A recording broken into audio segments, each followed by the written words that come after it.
السلام علیکم ورحمۃ اللہ وبرکاتہ۔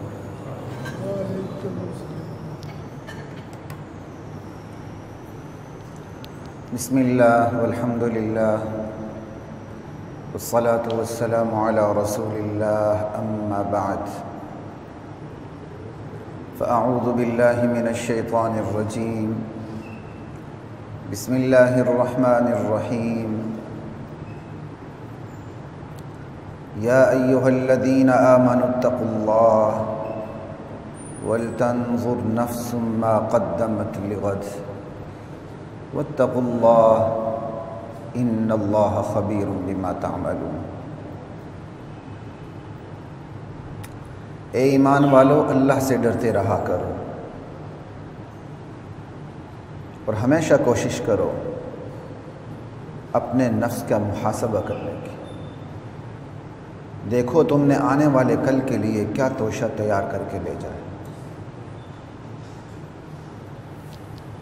واتقوا اللہ، پھر کہہ رہا ہوں کہ تم اللہ سے ڈرو، ان اللہ خبیر بما تعملون، تم جو کچھ کر رہے ہو اللہ اس سے باخبر ہے۔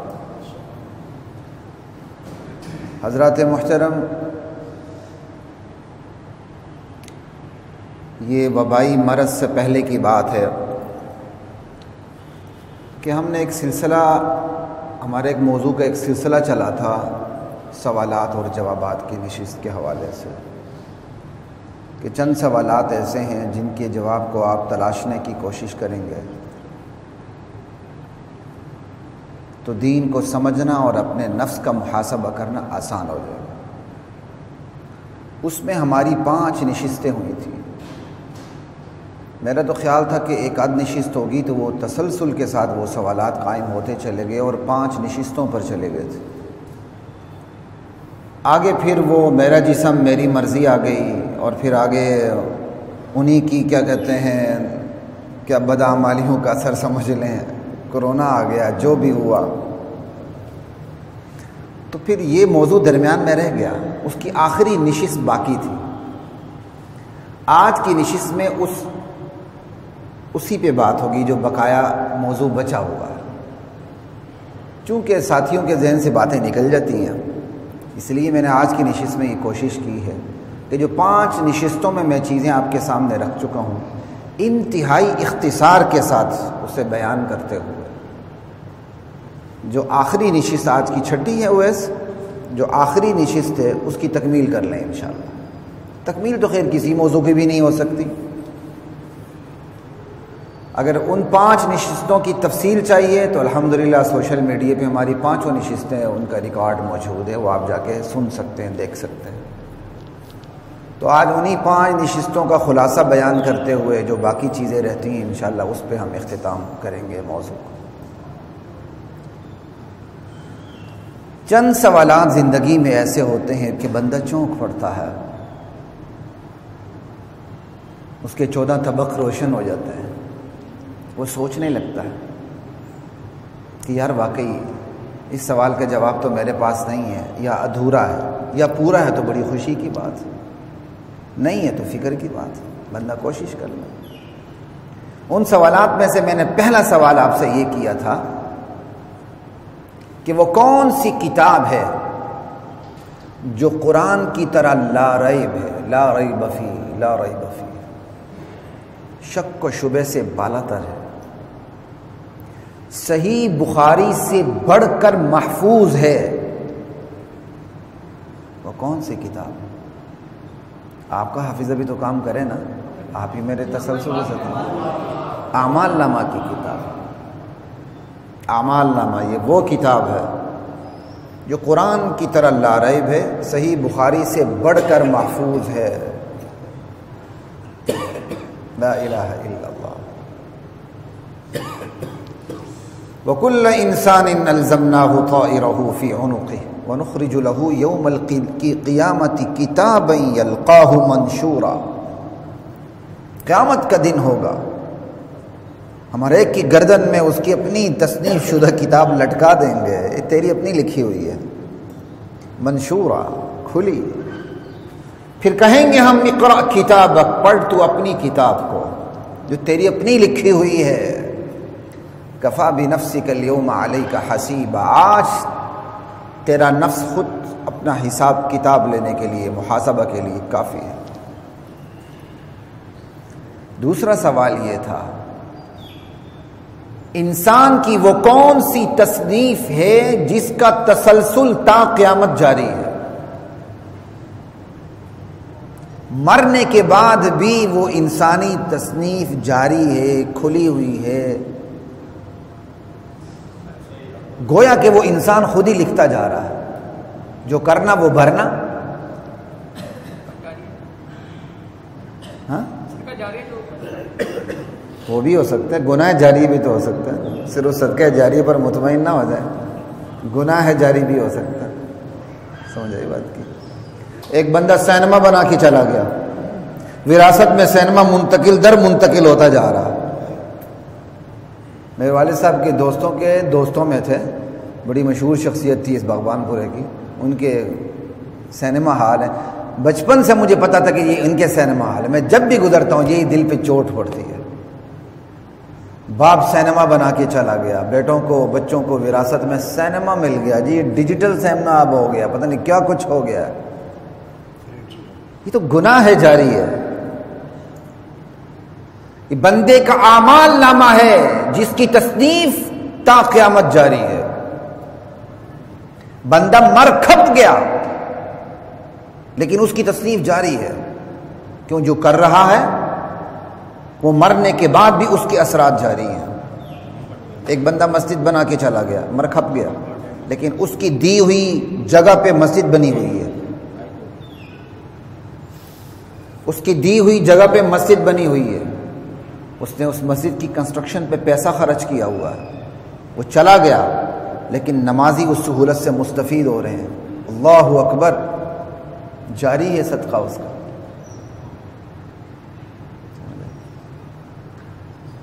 بندہ مر گیا لیکن کتاب کھلی ہوئی ہے، لکھا جا رہا ہے۔ یہی ہے انا نحن نحیی الموتى، ہم مردوں کو زندہ کریں گے، ہم ہی مردوں کو زندہ کریں گے۔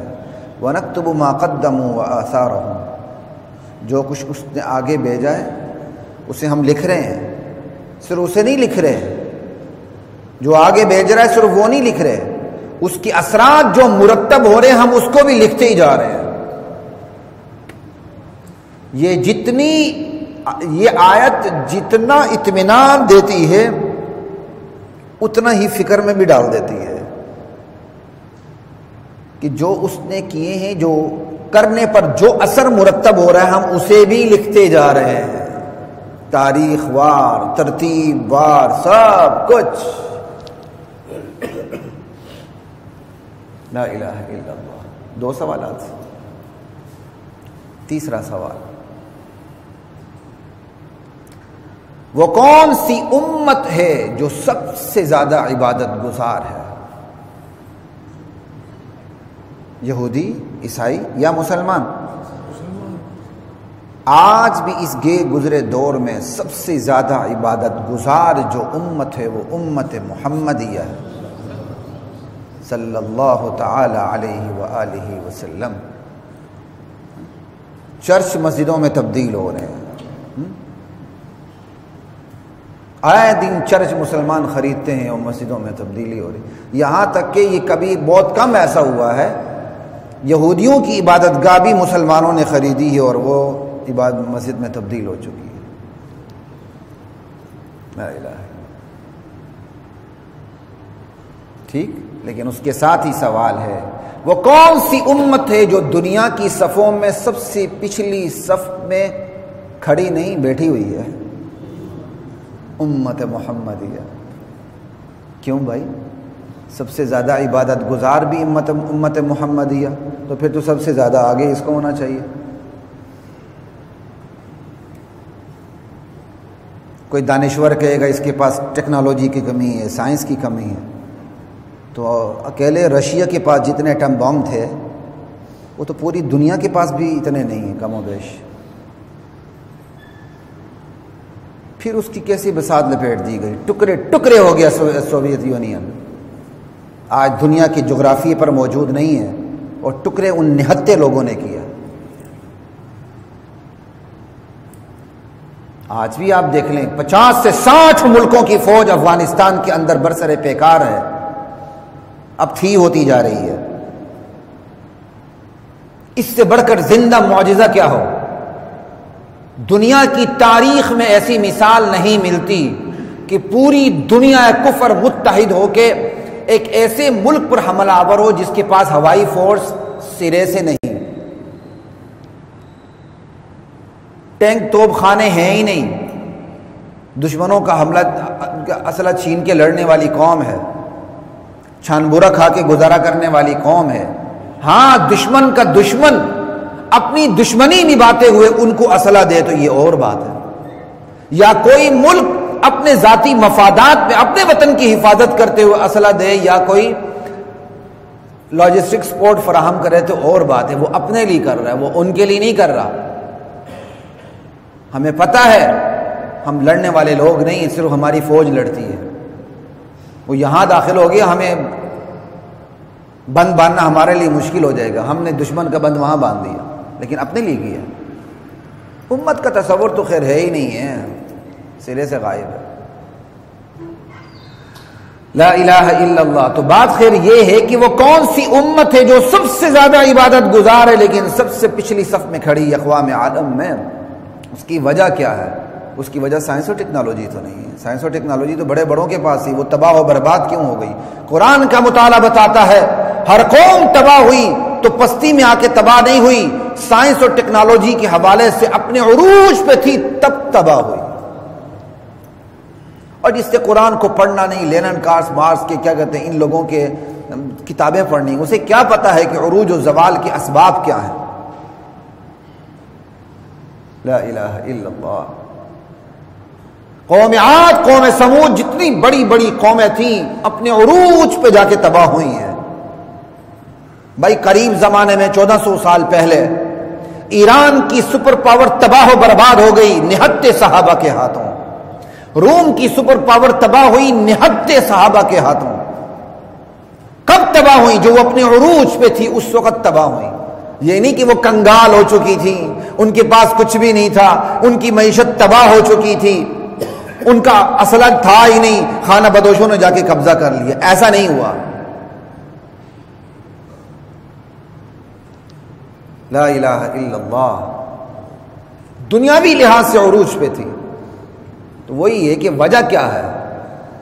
وجہ یہ ہے امت محمدیہ۔ پھر یہ ایک الگ موضوع ہے، ہمارے عروج و زوال کے پیمانے کچھ ہو رہے ہیں، کفر کے عروج و زوال کے پیمانے کچھ ہو رہے ہیں۔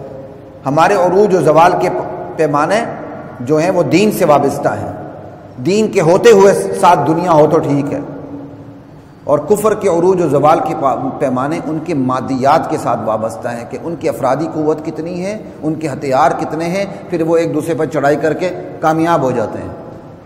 لیکن جب ہم اپنے ایمان کو چھوڑ دیتے ہیں تو پھر ہمارا جو کفر سے مقابلہ ہوتا ہے وہ کفر اور اسلام کا نہیں ہوتا، وہ طاقت اور طاقت کا ہوتا ہے۔ جب طاقت اور طاقت کا ہو گیا، طاقت ان کی زیادہ ہو گئی، ہم نیچے لگ گئے۔ یہ ایک الگ موضوع ہے، یہ میرے بہت بڑے موضوع کو چند جملوں میں نے بند کیا۔ پھر کبھی اللہ تعالیٰ نے چاہا قوموں کی تاریخ پر جب مسلسل سیریز ہم چلائیں گے تو اس پہ ضرور بات ہوگی انشاءاللہ۔ قوموں نے عروج کیسے پکڑا، قومیں تباہ و برباد کیسے ہوئی، قرآن کریم کی روشنی میں، اللہ کی کتاب کی روشنی میں، کسی بندے کی کتاب کی روشنی میں نہیں۔ انشاءاللہ اس پہ بھی بات ہوگی۔ قوموں نے عروج پکڑا تھا، کیسے پکڑا تھا، قومیں تباہ ہوئی تھی، کیسے تباہ و برباد ہوئی تھی۔ لا الہ الا اللہ۔ تو امت محمدیہ کے عروج و زوال کے پیمانے کچھ اور ہیں، اور یہ پیمانہ غزوہ حنین میں بتا دیا گیا تھا۔ غزوہ حنین میں چند نوجوان صحابہ کے منہ سے زبان سے یہ بات نکل پڑی، ہم تھوڑے تھے جیتتے تھے، آج زیادہ ہیں، جیت ہی جیت ہے۔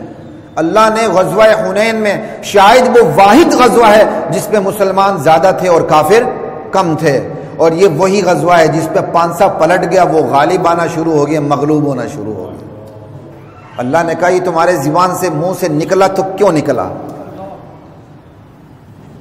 کہاں 313 اور کہاں 3 گنا دشمن، کہاں غزوہ حنین میں ہم زیادہ اور ہم پسپا ہونے شروع ہو گئے۔ جھٹکا اللہ نے مار دیا، سمجھا دیا، صحابہ کو سمجھ آئی، پلٹے، فتح ہو گئی، لیکن بتا دیا فتح اللہ کے ہاتھ میں، اللہ سے جڑو، کم ہوگے بھی تو کم من فئۃ قلیلۃ غلبت فئۃ کثیرۃ باذن اللہ۔ تو امت محمدیہ کے عروج و زوال کے پیمانے کچھ اور ہیں۔ لا الہ الا اللہ واللہ اکبر۔ تو وہی سوال ہے کہ سب سے زیادہ عبادت گزار پھر بھی دنیا کی صفوں میں سب سے پیچھے، اس کی وجہ کیا ہے؟ اس کی وجہ ہے امر بالمعروف نہی عن المنکر کو چھوڑ دینا، اس کی وجہ ہے الحب للہ والبغض للہ فی اللہ، اسے چھوڑ دینا۔ یہ دو بنیادی وجوہات ہیں۔ آج ہم امر بالمعروف تو کسی نہ کسی حد تک کر لیتے ہیں، یار یہ کام کر لو۔ آپ کسی شرابی سے شرابی کو بھی اگر نماز کی طرف بلائیں گے، بھلے وہ نماز میں نہ آئے، اسے برا نہیں لگے گا، کیونکہ یار آپ اچھے کام کی طرف بلا رہے ہیں لیکن میں نہیں آ سکتا۔ لیکن ذرا آپ اسے شراب سے روک کے دیکھو، شراب کے بارے میں قانون اس پر نافذ کر کے دیکھ لو، اس کو بیہودہ گوئی سے روک کے دیکھ لو، مساجد میں شوٹنگ روک کے دیکھ لو، صحابہ کے خلاف جو بکواسات ہو رہی ہیں ذرا ان کو روک کے دیکھ لو، ختم نبوت جس طرح یہ ختم نبوت پر حملہ کر رہے ہیں ان کو ذرا روک کے دیکھ لو۔ امر بالمعروف تو پھر بھی کسی نہ کسی سطح پر ہے، برائیوں کو جڑ سے اکھیڑنا جب امت میں ختم ہوا تو امت کو زوال آ گیا، امت پچھلی صفوں میں چلی گئی۔ جب آپ برائی کو جڑ سے اکھیڑتے ہیں تو اپنی صفوں سے منافقین کو بھی الگ کرتے ہیں، پھر چھانی لگتی ہے۔ سلطان صلاح الدین ایوبی کی فتوحات کا راز یہی تھا، اس نے کہا نا مسلمانوں کی صفوں سے سب سے پہلے منافقین کو سائڈ پہ لگاؤ، یہ سب سے بڑے دشمن ہے، کافر اتنا بڑا دشمن نہیں ہے، ان کو سائڈ پہ لگا کے پھر اس نے مقابلہ کیا۔ ٹیپو سلطان سے یہی غلطی ہوئی تھی، اس نے اپنی صفوں کے اندر میر جعفر میر صادق جیسے لوگ رکھے ہوئے تھے، وقت آنے پہ انہوں نے بازی الٹا دی۔ بنو امیہ کا زوال، بنو عباس کا زوال، خلافت عثمانی کا زوال، ہماری بڑی بڑی سلطنتوں کا زوال، یہی منافقین شامل ہیں اور تسلسل کے ساتھ شامل ہیں۔ پاکستان میں کو توڑنے میں بھی انہی لوگوں کا ہاتھ ہے۔ یحییٰ خان کون تھا؟ یا ادھر ہم ادھر تم کا نعرہ کس نے لگایا تھا؟ ان کا تعلق کن طبقات سے تھا؟ یہ نظر نہیں آتا۔ میر جعفر میر صادق کی اولاد آج بھی حکمران ہے۔ آپ تو لاک ڈاؤن کے بارے میں اپنے اصول وضع نہیں کر سکتے، آپ تو اتنے یتیم ہیں۔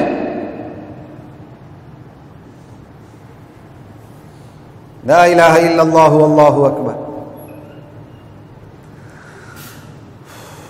تو بات یہ ہے سب سے آخری صفوں میں، اس لیے کہ امر بالمعروف ہے نہیں انل منکر نہیں ہے، اللہ کے لیے محبت ہے، اللہ کے لیے دشمنی دلوں میں نہیں ہے۔ اللہ کے لیے محبت تھوڑی بہت ہے، اللہ کے لیے دشمنی دلوں میں نہیں ہے۔ نہیں جی نہیں، اگلا سٹیج میں بیٹھ کے تک کافروں سے بھی محبت کرو۔ کیوں بھائی، کیوں محبت کریں؟ کس بنیاد پہ کریں؟ آپ کی ماں کو گالی دیا محبت کریں گے؟ بھائی کفر برداشت کرتا ہے اسلام، کفر سے محبت کا درس اسلام نے کبھی نہیں دیا آپ کو، کہ تو اسلام تمام مذاہب کا احترام کرتا ہے۔ سب سے گندہ ترین جملہ یہ ہے کہ اسلام تمام مذاہب کا احترام کرتا ہے۔ اسلام مذاہب کو برداشت کرتا ہے۔ احترام کا مطلب کیا ہے؟ عیسیٰ علیہ السلام اللہ کے بیٹے ہیں، احترام کریں گے؟ عزیر علیہ السلام اللہ کے بیٹے ہیں، احترام کریں گے؟ یا کوئی امتی نبی کے برابر ہے، ہم احترام کریں گے؟ کوئی صحابہ کو گالی دے، ہم اس کا احترام کریں گے؟ اسلام برداشت کرتا ہے کفر کو، منافقت اور غداری کو تو برداشت ہی نہیں کرتا بھائی، برداشت کفر کو کرتا ہے، لیکن جو منافقت کی شکل میں کفر ہوتا ہے اسے برداشت نہیں کرتا، اسے اڑا دیتا ہے۔ لا الہ الا اللہ واللہ اکبر۔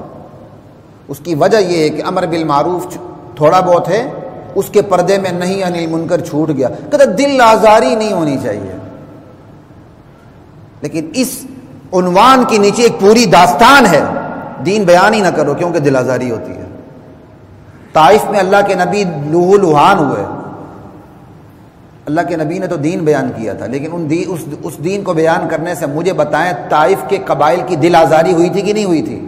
ہوئی تھی تو لوہ لوہان کیا تھا، ہوئی تھی تو مدینے ہجرت پر مجبور ہوئے تھے، ہوئی تھی تو آپ کی قتل کی شہادت کے منصوبے تیار ہوئے تھے.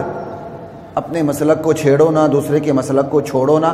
ارے بھائی یہ فروعی مسائل کی حد تک تو ٹھیک ہے کہ میں فروعی مسائل ہیں، ہم سب مسلمان ہیں، مسلمانوں میں چھوٹے موٹے مسائل ہوتے ہیں، جیسے میں آمین بالجہر نہیں کرتا آپ کر دیتے ہیں، میں رفع دین نہیں کرتا آپ کر لیتے ہیں. یہ چھوٹے موٹے مسائل ہیں. میں 20 رکعت تراویح پڑھ لیتا ہوں، آپ 8 پڑھ لیتے ہیں، بس میں اس پر عمل کروں آپ اس پر عمل کریں، ہمیں ایک دوسرے کو چھیڑے نہ، کوئی فرق نہیں پڑتا. میں امام ابو حنیفہ کی تقلید کرتا ہوں، آپ امام شافعی کی کرتے ہیں، یا معین تقلید آپ کرتے بھی نہیں، کوئی فرق نہیں، ٹھیک ہے. یہ تو غیر بنیادی مسائل ہیں. بنیادی مسائل میں تو یہ اس سے بڑا گندا جملہ ہے ہی نہیں ہے. جب آپ لا الہ الا اللہ کہتے ہیں، دنیا کے تمام مذاہب کے اوپر تلوار چلتی ہے، الا اللہ، بچتا صرف اسلام ہے. آپ حق بیان کریں اور باطل پر چوٹ نہ پڑے، اللہ ذوالجلال کی قسم آپ نے حق بیان کیا ہی نہیں. آپ توحید بیان نہ کریں، شرک پہ چوٹ نہ پڑے، اللہ ذوالجلال کی قسم آپ نے توحید بیان کی نہیں. آپ سنت کو بیان نہ کریں، بدعت پہ چوٹ نہ پڑے، اللہ ذوالجلال کی قسم آپ نے سنت بیان ہی نہیں کی. آپ سچ کو بیان نہ کریں، آپ سچ کو بیان کریں اور جھوٹ دبے نہ، اس پہ چوٹ پڑے نہ، آپ نے سچ بیان نہیں کیا. ایک جملے کو لے لیتے ہیں، اس کی خود تشریح کرنے لگ جاتے ہیں. انا للہ و انا الیہ راجعون. کوئی آپ کی عزت پر حملہ آور ہو آپ آرام سے بیٹھے رہیں گے، اور اگر کوئی آپ کے ایمان پر حملہ آور ہو آپ آرام سے بیٹھے رہیں گے. عزت پر حملہ آور ہو آپ کے نہیں اس کو چھیڑو نہ، جو کرتا ہے کرنے دو. کوئی ڈھنگر بھی اس کو مانے گا؟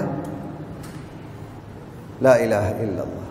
یار نہ چلائیں نہ چلائیں، آپ کی مہربانی ہوگی، ایسی لگا ہوا ہے ٹھیک ہے، ٹھنڈا کے نہ چلائیں، مجھے بھی تکلیف ہوتی ہے اس سے. جی جی نہیں بس ایک ہلکا کھلا رہے ٹھیک ہے. تمہیں نہیں، لا الہ الا اللہ.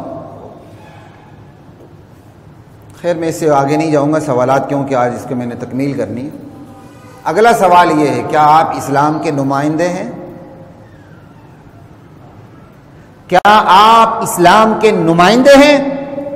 آپ اقرار کرتے ہیں تو یہ بظاہر اقرار ہے، حقیقت میں یہ دعویٰ ہے کہ ہاں میں مسلمان ہوں، میں اسلام کا دعویٰ رکھتا ہوں.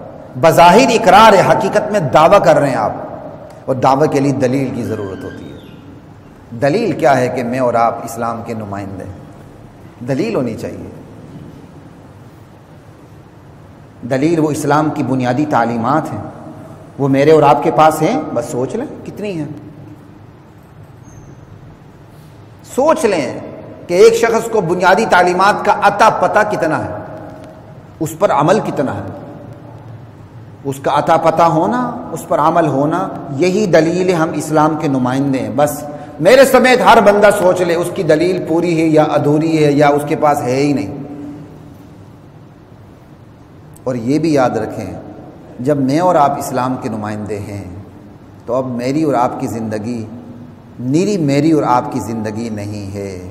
میری اور آپ کی زندگی صرف میری اور آپ کی زندگی کی نمائندگی نہیں کر رہی، بلکہ میری اور آپ کی زندگی اسلام کی نمائندگی کر رہی ہے. نیک نامی آتی ہے وہ صرف میری نہیں ہوتی، اسلام کی ہوتی ہے. اسلام بھی شامل ہے اس میں، پہلے اسلام ہے. اور اگر بدنامی ہوتی ہے لوگوں کی نظر میں اسلام کی بھی بدنامی ہوتی ہے. صرف میری بدنامی نہیں ہوتی، مجھے دیکھ کے چونکہ یہ مسلمان ہے اسلام کی بدنامی ہوتی ہے. میں اور آپ پاکستانی ہیں، پاکستان سے باہر جاتے ہیں، کوئی کام کرتے ہیں، کوئی یہ شخص یہ نہیں کہے گا خلیق الرحمان نے یہ کیے گا، کیا پاکستانی نے یہ کام کیا، پاکستانی نے یہ کام کیا. ہر بندہ جا کے بڑے فخر سے کہتا ہے میں پاکستان کا نام بلند کروں گا، پاکستان کی عزت پر آنچ نہیں آنا دوں گا. 1000 پاکستان اسلام پہ قربان، اسلام پہ آنچ آئے تو کیوں آیا؟ اگر آپ پاکستانی ہونے سے آپ کی زندگی صرف آپ کی نہیں ہے بلکہ پاکستان کی نمائندگی بھی ہو رہی ہے، تو میرے اور آپ کے مسلمان ہونے سے تو نمائندگی میری اور آپ کی ذات کی نہیں ہو رہی بلکہ اسلام کی بھی ہو رہی ہے. تو ہم اپنے عمل سے، اپنے قول سے، اپنے فعل سے اسلام کی نیک نامی کا باعث ہیں یا بدنامی کا باعث ہیں؟ میرے سمیت ہر بندہ سوچ. آگے چلتے میں اور آپ اسلام کے نمائندے ہیں الحمدللہ. سوال یہ ہے اسلام کی بنیادی حقیقت کیا ہے؟ اسلام کا ما بہل امتیاز کیا ہے جس بنیاد پر اسلام اور غیر اسلام میں فرق ہوتا ہے؟ اخلاقیات کے ذریعے بھی اسلام اور غیر اسلام میں آپ فرق نہیں کر سکتے، معاشیات کے ذریعے نہیں کر سکتے، معاملات کے ذریعے بھی نہیں کر سکتے. کر سکتے ہیں لیکن سیکنڈری لیول پہ، بنیادی سطح پہ نہیں. ایک شخص مکمل اسلام کے اخلاق اپنا لیتا ہے، مسلمان ہوگا؟ نہیں. ایک شخص مکمل طور پہ اپنی زندگی میں معاملات اسلام کے اپنا لیتا ہے، کیا مسلمان ہوگا؟ نہیں. ایک شخص مکمل طور پہ اسلام کے معاشی نظام کو لے لیتا ہے، باہر کے بینک لے رہے ہیں اس وقت، اسلامک بینکنگ کو لے رہے ہیں، تو کیا وہ مکمل معاشی نظام اڈاپٹ کرنے سے کیا وہ مسلمان ہوں گے؟ معاشرتی نظام لینے سے، یا مکمل طور پہ وہ ریاستی نظام اسلام کا لے لیتے ہیں، کیا وہ مسلمان ہوں گے؟ خلافت نافذ کر دیتے ہیں جی، وہ شرعیت لے آتے ہیں، اختیارات اسی طرح دیتے ہیں، اخلاق اسی طرح رکھتے ہیں، معاملات اسی طرح رکھتے ہیں، معاشیات اسی طرح رکھتے ہیں، کیا مسلمان ہوں گے؟ پھر بھی نہیں ہوں گے. تو پھر اسلام اور کفر کے درمیان حد فاصل کیا ہے؟ اسلام اور کفر کے درمیان حد فاصل اس کے بنیادی عقائد اور بنیادی نظریات ہیں، بس باقی سب ثانوی سطح پر آ جاتی ہیں. توحید، رسالت، آخرت، ختم نبوت، صحابیت، یہ ہمارا اثاثہ ہے، اس پر اسلام اور کفر کا دار و مدار ہے.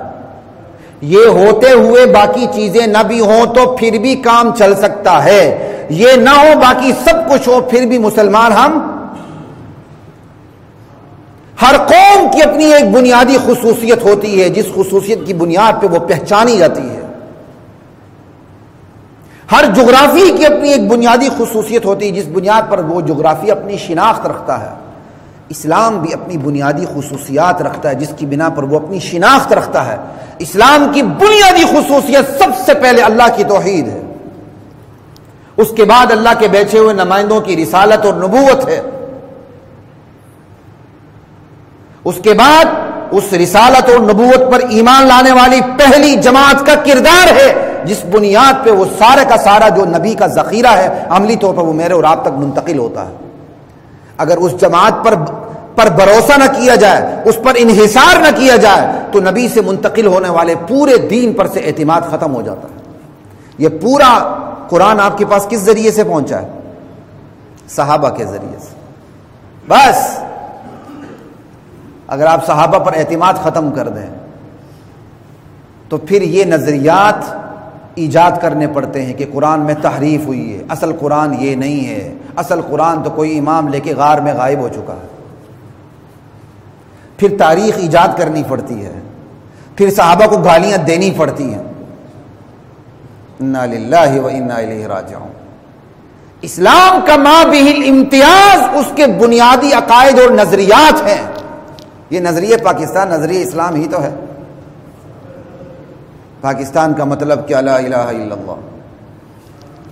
باقی چیزیں سیکنڈری لیول کی ہیں، ان کی اہمیت کم ختم نہیں کر رہا، لیکن ان کی اہمیت بنیادی نظریات سے نیچے ہے. یہی وجہ یہ جس کے پاس بنیادی نظریہ ہوگا باقی چیزوں میں کمزور ہوگا، اللہ کی مرضی سزا دے کے جنت بھیج دے یا بغیر سزا کے جنت بھیج دے، یہ اللہ کا وعدہ ہے. لیکن ایک نہ ایک دن وہ ضرور جائے گا. من قال لا الہ الا اللہ دخل الجنہ. لیکن آج ہم نے کیا کیا ہوا، نام اسلام کا لیتے ہیں. کسی نے سیاست کی دھم پکڑی ہوئی ہے، کسی نے معیشت کی دھم پکڑی ہوئی ہے، کسی نے اخلاق کو پکڑا ہوا ہے، کسی نے معاملات کو پکڑا ہوا ہے. جو اصل چیز ہے اس پر توجہ نہیں ہے. کیوں؟ اصل چیز پر توجہ رکھیں. دنیا کے تمام باطل جو نظام ہیں اور باطل جو طبقے وہ پھڑک پڑتے ہیں، وہ برداشت نہیں کرتے. آپ ایک کافر کو لے کے بیٹھ جائیں معیشت پر، وہ آپ سے زیادہ اختلاف نہیں کرے گا. لیکن ذرا آپ قرآن کو، احادیث کو، سیرت کو، صحابیت کو لے کے بیٹھیں، پھر دیکھیں آپ کے اندر سے کھٹمل نکل آئیں گے، آپ کے اندر سے ہی ایسے لوگ نکل آئیں گے. لا الہ الا اللہ واللہ اکبر. سمجھ آئی بات کی؟ پھر باہر جانے کی ضرورت نہیں، خود کفیل ہیں. وہی لوگ جو آپ کے ہوں گے صحابہ کو گالیاں دے رہے ہوں گے، صحابہ کو خائن کہہ رہے ہوں گے، صحابہ کے خلاف وہ کتابیں لکھ رہے ہوں گے. اور ایسے بدقسمت لوگ بھی ہوں گے جو اپنے مفکر، اپنے دانشور کو بچانے کے لیے بجائے یہ کہ مفکر کو گناہگار ٹھہرائیں، مفکر نے جن جن صحابہ کے خلاف لکھا ہے ان صحابہ کو برا کہنے کے لیے وہ بھی موجود ہوں گے. لا الہ الا اللہ. آگے چلتے ہیں، موقع نہیں ہے. آپ کا بدترین دشمن کون ہے اور آپ کا بہترین سرمایہ کیا ہے؟ بدترین دشمن سے بہترین سرمایہ کو بچانے کا سوال ہے. آپ کا بدترین دشمن آپ کی منافقت ہے، قول و فعل میں تضاد ہے. کیا مطلب؟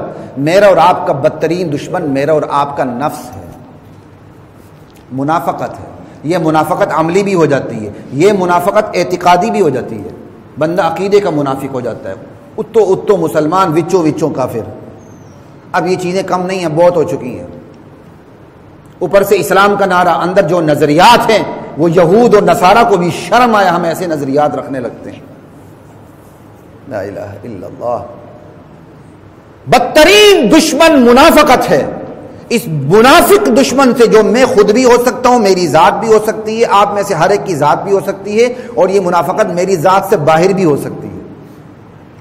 بدترین منافق سے اپنے بہترین سرمایہ ایمان کو بچانا ہے. کسی کے بعد ذرا دولت زیادہ آ جائے، اگر وہ 4-5 مرلے کے مکان میں رہتا ہے تو دروازہ بھی کھلا رکھتا ہے، میرے پاس ہے کیا؟ کچھ بھی نہیں، بیوی کا زیور نہیں، جو تنخواہ ہوتی ہے وہ ساری کی ساری پہلے ہی میں دکانداروں کو دے دیتا ہوں، میں تو خرچہ ہے، میرا دروازہ کھلا بھی نہیں، مجھے فرق نہیں پڑتا. اسی بندے کے بعد تھوڑے سے پیسے آ جاتے ہیں تو چوکیدار رکھ لیتا.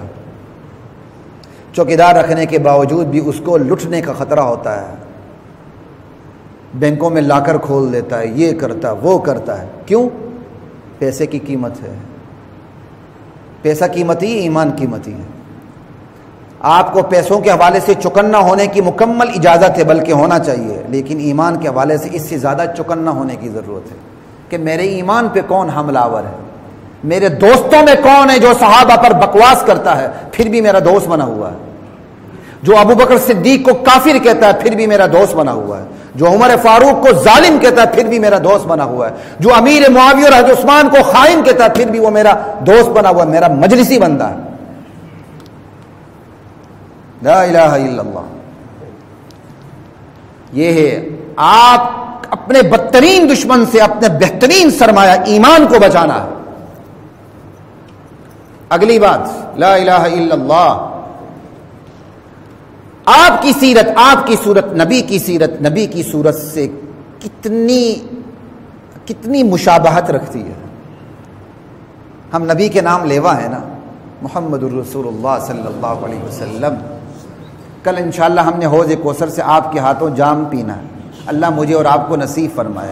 آپ کی شفاعت لینی ہے، اللہ مجھے اور آپ کو نصیب فرمائے. لیکن سوال یہ ہے، نبی کی سیرت کتنی ہے میرے پاس، نبی کی صورت کتنی ہے میرے پاس؟ بس یہ دیکھ لیں. جتنی ہے اس پر شکر کریں، جتنی نہیں اس کی فکر کریں. سوال یہ ہے، آپ کی زندگی سے کیا چیز سیکھی جا رہی ہے، آپ کی زندگی سے کیا چیز پھیل رہی ہے؟ نیکی پھیل رہی ہے اور بدی دونوں پھیل رہی ہیں، یا صرف بدی پھیل رہی ہے، یا صرف نیکی پھیل رہی ہے؟ دیکھ لیں. اگر نیکی نہیں پھیل رہی تو اپنی ذات سے نیکی پھیلانے کا آغاز کریں. پھیل رہی ہے دوسروں تک بھی اس کو پہنچائیں، اپنی ذات تک محدود نہ کریں. اگر بدی آپ کی ذات سے پھیل کر اگلے تک جا رہی ہے تو اس بدی کو سب سے پہلے اپنے تک محدود کر دیں، پھر اس کے بعد اپنے آپ سے بھی ختم کر دیں. طریقہ کار یہ ہے، اختصار کے ساتھ عرض کر رہا ہوں. آپ کی اور میری زندگی سے کیا چیز پھیل رہی ہے، اس کے لیے ضروری ہے کہ ہم دیکھیں کہ آپ اور میرے تعلقات کا دائرہ کیا ہے، میرے اثر اور اثرات کا دائرہ کیا ہے، میرے کاروبار، کام اور عمل کا دائرہ کیا ہے. آپ کے دائرے تعلقات میں، آپ کے دائرے اثر میں، آپ کے دائرے عمل کے اندر آپ کی زندگی سے کتنا، کون سا اثر لیا جا رہا ہے اور کیا پیغام نشر ہو رہا ہے، کون سی چیز سیکھی جا رہی ہے، یہ دیکھنا. لا الہ الا اللہ. بطور باپ آپ کیسے ہیں؟ بطور ماں آپ کیسی ہیں؟ بطور بیٹے آپ کیسے ہیں؟ بطور بیٹی آپ کیسی ہیں؟ بطور بھائی آپ کیسے ہیں؟ بطور بہن آپ کیسی ہیں؟ بطور دوست آپ کیسے ہیں؟ بطور کلیگ آپ کیسے ہیں؟ بطور پارٹنر اور شراکت دار آپ کیسے ہیں؟ بطور امام، خطیب، مقتدی، وکیل، موکل، منصف، قاضی آپ کیسے ہیں؟ آپ کی زندگی سے کیا چیز پھیل رہی ہے؟ آپ کی زندگی سے کیا اثر و تاثر لیا جا رہا ہے؟ آپ ماتحت افسر ہوں تو کیسے ہوتے ہیں، اور آپ جب افسر بالا ہوں تو آپ کیسے ہوتے ہیں؟ کیا چیز آپ سے سیکھی جاتی ہے؟ وَلْتَنْظُرْ نَفْسٌ مَا قَدَّمَتْ لِغَدٍ. یاد رکھیے جانوروں میں سے بہترین جانور انسان ہے. جانوروں میں سے بہترین جانور انسان ہے، اور انسانوں میں سے بہترین انسان مسلمان ہے. محض انسانیت کے نعرے نہ لگائیں. انسان تو سارے ہیں، نام نہاد انسانیت تو اسلام کے علاوہ بھی بہت زیادہ موجود ہے. جو مذہب کا انکار کر چکے ہیں وہ انسانیت کو مذہب بنا چکے ہیں. یہ ایک الگ موضوع ہے، میں پہلے عرض کرتا رہا ہوں، لیکن ضرورت پڑی اس پہ بھی سیریز چلا دیں گے انشاءاللہ. تسلی نہ ہو تو گوگل پہ جا کے دیکھ لیں، ہیومینزم کو ذرا پڑھ لیں، ہیومینٹی کو پڑھ لیں، آپ کو سمجھ آ جائے گی. لا الہ الا اللہ اللہ اکبر. آپ کے دوست کس کیٹیگری کے ہیں؟ آپ ذاتی مفاد کی بنیاد پر دوستیاں کرتے ہیں، آپ دین کے مفاد کی بنیاد پر دوستیاں کرتے ہیں، یا آپ کی دوستیاں دنیا داری ہیں لیول برابر کرنے کے لیے، اونچا رکھنے کے لیے؟ دیکھیں ہر بندہ سوچ ہے. کیوں؟ آپ کے دوست آپ کی زندگی کی ترجیحات کا فیصلہ کن تعین کرتے ہیں. آپ کے دوست آپ کی جنازے کی پہلی صف ہوتے ہیں. جب آپ دوست بناتے ہیں اپنی جنازے کی پہلی صف بنا رہے ہوتے ہیں. جب آپ دوست بنا رہے ہوتے ہیں اپنی زندگی کی ترجیحات کا فیصلہ کن تعین کر رہے ہوتے ہیں. نبوت، عطا نبوت سے پہلے محمد رسول اللہ کے دوست کون تھے؟ ابو بکر صدیق. اور جب غار حرا میں نبوت عطا ہوئی تو پھر کیا ہوا؟ سب سے پہلے کون پیش ہوئے؟ ابو بکر صدیق. ابو بکر صدیق کی ایمان پہ شک کرنے والا، ان کی دیانت امانت میں شک کرنے والا تو خود مسلمان نہیں، کیونکہ اس کی گواہی تو قرآن دیتا ہے. فَأَمَّا مَنْ أَعْطَى وَاتَّقَى وَصَدَّقَ بِالْحُسْنَى فَسَنُيَسِّرُهُ لِلْيُسْرَى. سورہ لیل کا ایک نام تو سورہ ابی بکر ہے. لا تحزن ان اللہ معنا اذ یقول لصاحبہ. قرآن تو ابو بکر کا ذکر کرتا ہے. ابو بکر کا انکار قرآن کا انکار ہے. قرآن کا انکار کفر ہے. کفر کے کوئی سینگ نہیں ہوتا ہے. لا الہ الا اللہ. دوست ایسے ملے ابو بکر کو محمد الرسول اللہ ہے کہ انبیاء کے بعد سب سے بڑا رتبہ کس کا ہوا؟ یہ دوست کی دوستی کی وجہ سے ہوا. اور عتبہ بہت بڑا سردار تھا. نبی علیہ السلام کے پاس آیا، آپ نے آیات سجدہ پڑھی اور وہ تاثر کے مارے سجدے میں گر پڑا. سجدے سے اٹھا اور اس کا رنگ بدل چکا تھا، اور دور ابو جہل وغیرہ بیٹھے ہوئے تھے.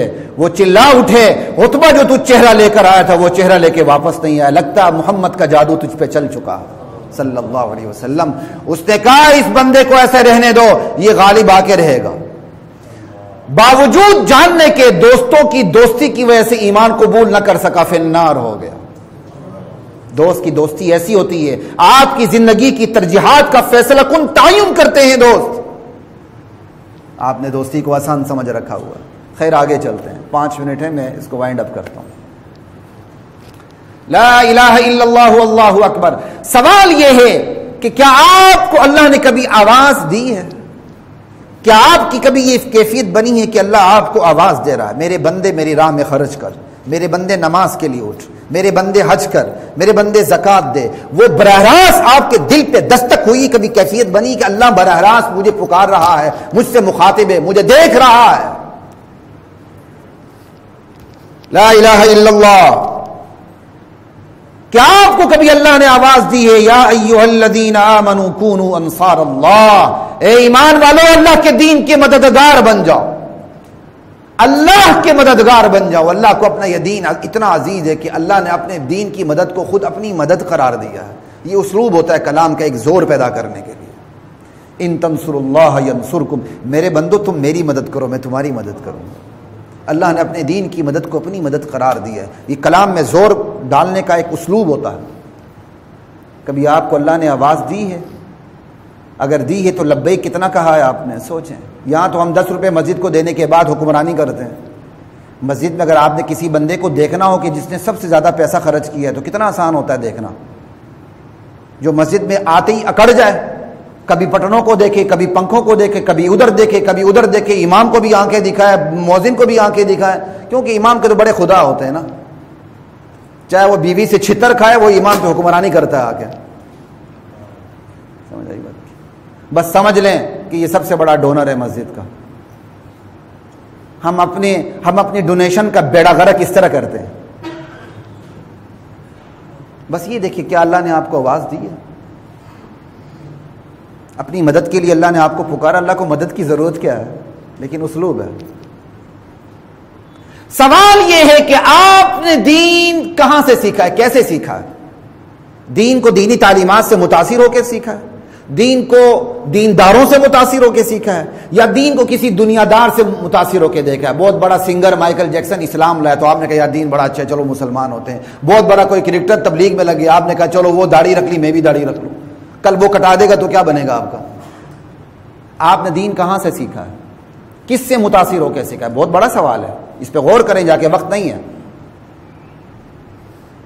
دینی تعلیمات سے متاثر ہوئے ہیں سو بسم اللہ، دیندار سے متاثر ہوئے ہیں بہت اچھی بات، دنیا دار سے متاثر ہوئے ہیں تو اپنے دین کی فکر کریں۔ کیوں؟ دنیا دار پلٹ سکتا ہے، دین پلٹتا نہیں ہے۔ آپ کس سے متاثر ہو کہ آپ نے دین سے سیکھا؟ پھر اگلا سوال یہ ہے آپ کے فہم دین کی سطح کیا ہے؟ بہت بڑی علمی سطح ہے جو دین کی ایک ریکوائرمنٹ ہوتی، تمام سبجیکٹ پہ آپ کو عبور ہے، صرف پہ، نحو پہ، بلاغت پہ، فقہ پہ، اصول فقہ پہ، اسلامک جورسپروڈنس پہ، اصول حدیث پہ، اصول تفسیر پہ آپ کو عبور ہے؟ یا آپ کا علم سطحی ہے یا ٹرانسلیٹڈ ہے؟ آپ کو عربی پڑھنی نہیں آتی، انگلش کی اردو کی کتابیں پڑھ کے آپ نے دین کو سیکھا، یا آپ اورینٹلسٹ مستشرقین کی یہودیوں کی کتابوں سے آپ دین سمجھ رہے ہیں؟ بڑا فرق پڑتا ہے فہم دین کا لیول کیا ہے۔ جرم کی بنیاد ہمیشہ بدنیتی نہیں ہوتی، جرم کی بنیاد بے بصیرتی بھی ہوتی ہے۔ ایک بندے کو بصیرت ہی نہیں ہوتی ہے، وہ اپنی طرف سے بلنڈر مار کے وہ سمجھتا ہے میں دین کی خدمت کر رہا ہوں، وہ بہت بڑا جرم کر رہا ہوتا ہے۔ آپ نے آسان سمجھا؟ اس کی مثال تھوڑی سی دیتا ہوں۔ ایک بندہ سود کو تحفظ فراہم کرتا ہے، کیسے؟ معاہدہ ہو گیا جی سود کا، اب آگے سے آپ قرآن کی آیت پڑھ دیتے ہیں اوفوا بالعہد، وعدوں کو پورا کرو، تم نے وعدہ کیا تھا سود دینا، دے دو اب اس کو، انا للہ و انا الیہ راجعون۔ شراب حرام ہے، خدا نہ خواستہ کوئی بندہ شراب پیتا ہے لیکن وہ اب اتنا اکڑ چکا ہے وہ دندنا کے کہتا ہے قرآن میں کہاں لکھا ہے شراب حرام ہے؟ میں ایسوں کو جواب دیتا ہوں قرآن میں کہاں لکھا ہے مینڈک حرام ہے؟ قرآن میں کہاں لکھا ہے سانپ حرام ہے؟ قرآن میں آپ 2 رکعت ذرا نماز ثابت تو کر کے دکھائیں۔ محمد الرسول اللہ کو ہٹا دے، قرآن سے آپ 2 رکعت نماز پڑھ نہیں سکتے۔ محمد الرسول اللہ نے پڑھ کے دکھائی، ہم اس لیے پڑھتے ہیں اس طرح، ورنہ اقیم الصلاۃ سے زیادہ کیا آپ پڑھ سکتے ہیں؟ فہم دین، اس کا بصیرت، اس کی سطح کیا ہے؟ آپ امر بالمعروف کرتے ہیں، نہی عن المنکر سے جی چراتے ہیں، اس کو نقصان دہ سمجھتے ہیں، تو آپ کی بصیرت کو پر لعنت بھیجی جائے کہ رحمت بھیجی جائے؟ دین حاصل ہوتا ہے قرآن سے، سنت سے، صحابہ کی سیرت سے، اور آپ نے صحابہ کے لیے پیمانہ تاریخ کو بنا لیا۔ لعنت نہ بھیجی جائے تو کیا بھیجی جائے؟ ہونا تو یہی چاہیے تھا، صحابہ پیمانہ ہے، صحابہ پیمانہ بنا کر تاریخ کو صحابہ کے پیمانے کی روشنی میں پرکھا جائے، جو تاریخ صحابہ سے ٹکراتی ہے اس کو نظر گٹر کر دیا جائے۔ اور آپ نے کیا کیا؟ تاریخ کو پیمانہ بنا کے صحابہ کو آپ نے آزمانا شروع کر دیا، صحابہ کو تولنا شروع کر دیا۔ اپنے ابا جان کو نہ تولا، کبھی اپنا ڈی این اے نہیں کروایا کہ میں کس کی اولاد ہوں، لیکن آپ نے صحابہ کا ڈی این اے شروع کر دیا، صحابہ کی تحقیق شروع کر دی۔ صحابہ تو پیمانہ ہے، آپ نے صحابہ کو چھوڑ کے تاریخ کو پیمانہ بنا لیا۔ تاریخ تو تاریخ ہے، یہ لکھا ہے۔ آج آپ ایک کتاب لکھتے 50 سال بعد لکھا ہوگا، یہ کون سی بات ہے؟ لکھنے سے تو کوئی چیز ثابت نہیں ہوتی ہے، بکنے سے تو کوئی چیز ثابت نہیں ہوتی ہے۔ آپ زبان سے بکیں یا کسی کتاب میں بکیں وہ ثابت نہیں ہوتی ہے، وہ تو اس کے لیے ایک پروف کی ضرورت ہے، ایک اگر جاہل بندہ اگر شکار ہو جائے تو تعجب کی بات نہیں، ایک پڑھے لکھے لوگ پھر ایک قانون دان اگر شکار ہو جائے تو اس سے بڑی بدبختی کیا ہے؟ لکھا ہے جی، لکھا ہے صرف قرآن کے بارے میں، حدیث میں بھی لکھا نہیں، بلکہ دیکھا جاتا ہے حدیث کس درجے کی ہے، پھر جا کے بات ثابت ہوتی ہے۔ آپ نے سمجھا کیا؟ لا الہ الا اللہ واللہ اکبر۔ آگے چلتے ہیں، بدترین اعتراف کون سا اعتراف ہے؟ بدترین محرومی کون سی محرومی ہے؟ بدترین محروم وہ شخص ہے جو اپنوں کی نصیحت سے محروم ہو جائے، اس لیے نہیں کہ اس کے اپنے نہیں ہیں، اپنے ہیں لیکن وہ اپنوں کی نصیحت پر دھیان دینا نہیں چاہتا، نہ اساتذہ کی، نہ والدین کی، نہ مرشد کی، نہ علماء کی، نہ بہن بھائیوں کی، نہ باپ کی، نہ ماں کی، نہ دوستوں کی۔ ہر بندہ اس سے ڈرتا ہے اس کی عادات کو دیکھتے ہوئے، یار ہم اسے نصیحت کرتے ہیں تو یہ آگے سے بگڑ جاتا ہے۔ وہ آپ کو جلتا مرتا گناہوں میں لت پت دیکھتے ہیں لیکن وہ آپ کو روکنے کی طاقت نہیں رکھتے کہ بندہ الجھ پڑتا ہے۔ اس سے بڑی محرومی کوئی اور نہیں ہے، میرے سمیت جس کے اندر جتنی عادت ہے وہ اس کو کھرچ ڈالے، اس سے بڑی بد نصیبی کوئی اور نہیں ہے۔ اگلا سوال، بدترین اعتراف کون سا اعتراف ہے؟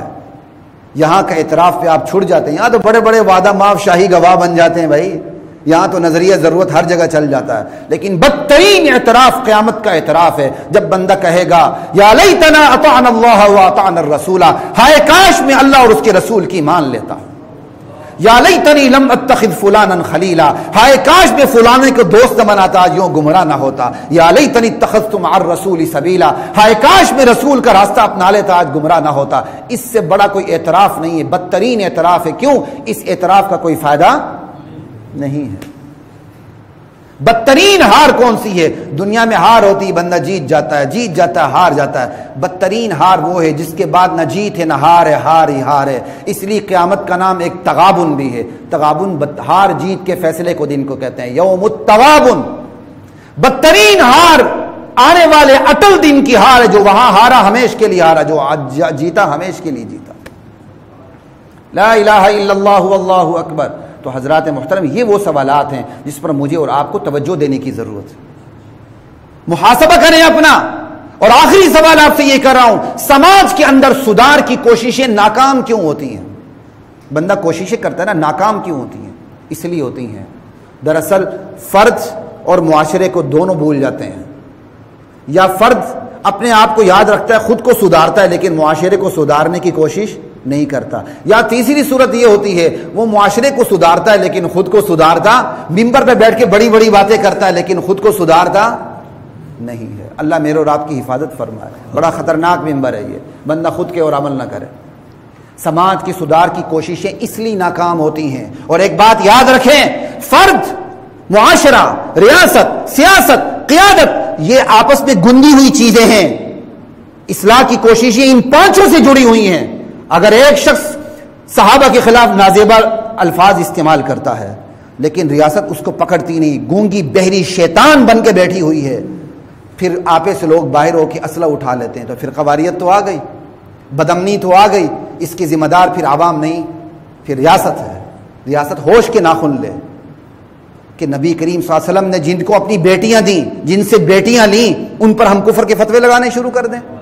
اس پر ریاست کو ہوش کے ناخن لینے کی ضرورت ہے۔ قانون جب تک حرکت میں نہیں آتا تو سماج کے اندر جو سدھار کی کوششیں ناکام ہوتی ہیں، خود اس میں سیاست کا، ریاست کا، قیادت کا بہت بڑا حصہ ہے، فرد اور معاشرے کا تو ہے ہی ہے۔ یہ سارے سوالات میں نے آپ کے سامنے اس لیے رکھے، وَلْتَنْظُرْ نَفْسٌ مَّا قَدَّمَتْ لِغَدٍ۔ ہر بندہ سوچے اپنے بارے میں کہ میں نے اپنا محاسبہ کتنا کیا ہے، میرا دین میری دنیا کس کے لیے؟ صرف میرے لیے یا کسی کے لیے نہیں، یا سب کے لیے؟ میرا دین میری دنیا کے لیے یا میری دنیا بھی میرے دین کے لیے؟ وقت آنے پر میں دین کو چھوڑ کے دنیا کو اپنا لیتا ہوں، یا وقت آنے پر میں دنیا کو چھوڑ کے دین کو لے لیتا ہوں؟ دین کے اندر تو دین دنیا دونوں ہے، دنیا کے اندر صرف دنیا ہے، خسرت دنیا والآخرہ، وما علینا الا البلاغ۔